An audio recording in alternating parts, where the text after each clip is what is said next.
Hello guys, Sanjay here and welcome back to a new video in which we are going to talk about the Samsung Galaxy M30 which was launched by Samsung couple of days back at the price tag of 15,000 rupees with triple camera setup. I thought why not add the Samsung Galaxy M20 because I'm pretty much sure that many of you will be confused whether to go with Samsung Galaxy M20 or the Samsung Galaxy M30. If that's your confusion, then this video will solve it because I'll talk about all the similarities as well as the major differences between both these devices. Without further delay, let's get started with the similarities and the good similarities which I'm glad both these devices have. First one is going to be 5000 mAh battery which will be able to get you through one day on both these devices without any issues. 15-watt quick charging is supported as well, and the quick charger is pre-included in the box on both these devices. But box does not contain any case, any screen protector or earphones on both these devices or any M series device for that matter. Another similarity is the USB Type-C port present on both these devices. Wideband L1 certification is present. Not just that, Netflix as well as Amazon Prime Video work fine at full HD resolution on both these devices without any issues. Both devices have a fingerprint sensor at the back panel and come with a face unlock feature. Let's try that over here. So M20 unlocked little bit faster as compared to M30, and this time it unlocked almost at the same time. This time M30 was faster, and now it is asking me to use my fingerprint sensor, so I'll have to use that. So basically, face unlock feature as well as the fingerprint sensor, I think both of them perform equally good. I mean, both are similar. It's not like M30 has way better face unlock feature or fingerprint sensor as compared to Samsung Galaxy M20. Dedicated microSD card slot which supports up to 512 GB of memory cards if you are planning to buy that, and dual VoLTE, dual 4G is supported on both these devices. Now let's talk about some similarities which I think they should have changed with the Samsung Galaxy M30, or they should have upgraded it. First of all is it's going to be, obviously you know this one, Exynos 7904. In my Samsung Galaxy M20 review, I specifically mentioned this, that the only downside or the only lacking point in the Samsung Galaxy M20 is the processor, which was Exynos 7904. It's still Exynos 7904, and M30 also comes with Exynos 7904. In day-to-day life tasks, it's okay. Like if you are multitasking, the processor holds up pretty good as well. But considering Redmi Note 7 Pro comes with a Snapdragon 675, which probably has a GPU which is twice better as compared to the Mali GPU present on these devices, Samsung should have upgraded the processor, but that's not the case. Exynos 7904 is still present on this device. If you are a normal person who uses device very normally, like just camera, WhatsApp, Twitter, these are the only applications you use, then 7904 is good for that purpose.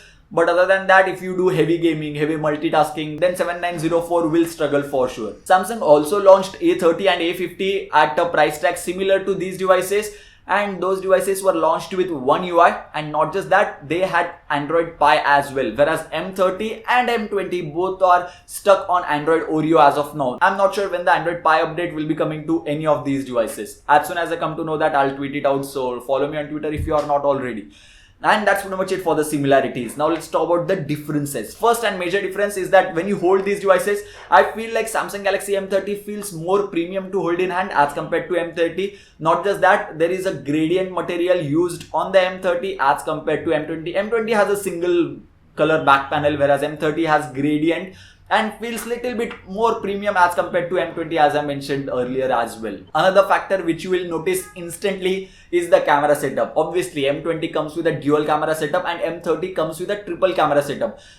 Dual camera setup is similar, and the third camera which is added on the M30 is a depth sensor which allows the M30 to capture portrait mode photos of an object, whereas that's not possible on the M20. I mean, that's little bit worrisome because there are many brands who are doing software processing to do portrait shots of objects, whereas M20 is not doing that. Maybe Samsung can add that in the future, but as of now, M20 cannot shoot portrait mode of objects, whereas M30 can. And when it comes to overall camera performance, these are some of the sample shots that have clicked with both these devices.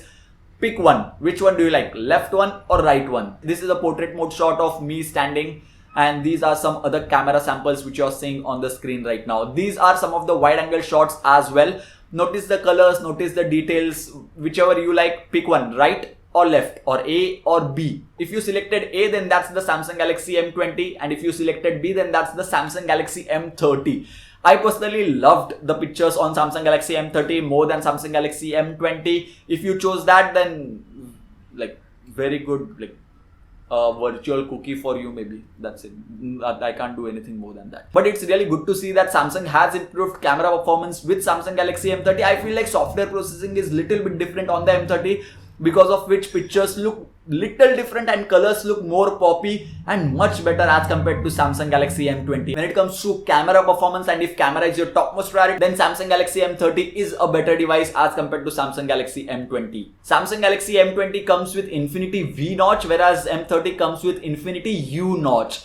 If that's not enough to justify that you should go with M30, then let me tell you that M20 comes with LCD panel, which is fantastic. I said that in my review as well, and M20's display panel is something which I miss when I shift to another device, whereas M30 comes with S AMOLED, Super AMOLED panel.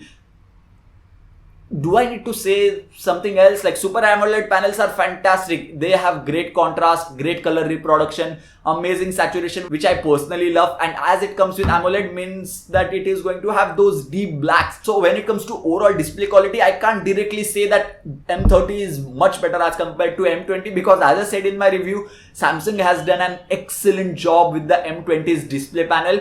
And obviously M30 comes with AMOLED panel, so it has to be better, and it is better in my opinion. So if display is your topmost priority, watching Netflix videos, Prime videos is your priority, M30 is the device to go for. As it comes with AMOLED panel, you can expect a little bit extra battery life out of it, considering if you have a dark wallpaper and you use dark theme on your device. If you're planning to buy the 3GB RAM variant of the Samsung Galaxy M20 at the price tag of 11,000 rupees and you can't extend your budget, then I think you should go with M20. Obviously, you can't extend your budget, then I can't really say anything. But if your budget is around 14,000 rupees and you can extend it to 15,000 rupees, should you go with this one?